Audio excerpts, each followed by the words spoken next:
Mo Christopher Luxon he ekenga ātete hei kai ārahi mo te motu.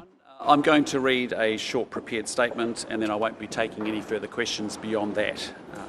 Kiwis elected me to deal with the cost of living, to get our economy back, creating jobs and lifting incomes, and improving the education of our kids. That is what I came to Parliament to do, and that is what I will keep doing. Koine ana kōrero whai muri ake I te hui ātete.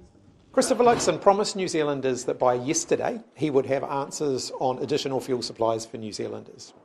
New Zealand is still waiting. That's not good enough. Our team is more determined than ever to serve Kiwis and to win the election. Ko nā kau te mai te One News Variant Poll kei te toru te kaupai heneti a nahi nara e noho ana. E nā te tae e te tokotoru ki te kāwana. Mō nahi nara koe nei te pōti mutunga mai tōna tū hei kai ārahi mai te marama o Noema 2020 mātahi. Caucus has answered clearly and decisively. It has backed my leadership and that matter is now closed and I won't be commenting further on it. They promised to fix the cost of living. Things have gotten more expensive. They promised to get Kiwis back to work and tens of thousands of people have lost their jobs. Changing the figurehead at the top is not going to change any of that.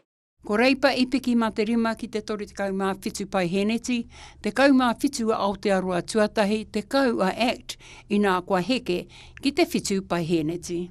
E ai ki te kai ārahi mō reipa he whānui ki te aro o te kāwana ki te pupuri a rātau mahi ki te whakatika I nā hapa. They're more interested in fighting for their own jobs than they are in fighting for the jobs of the tens of thousands of New Zealanders who are losing theirs. Tāpiri ati ki tērā ko nā whiu kaikiri e ahu mai ana I te kāwanatanga.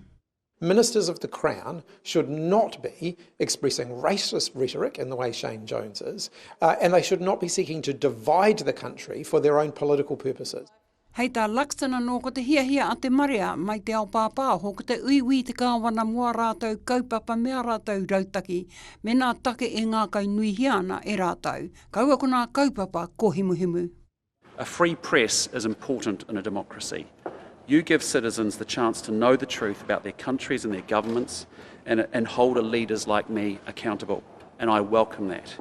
But if the media want to keep focusing on speculation and rumour, I am not going to engage.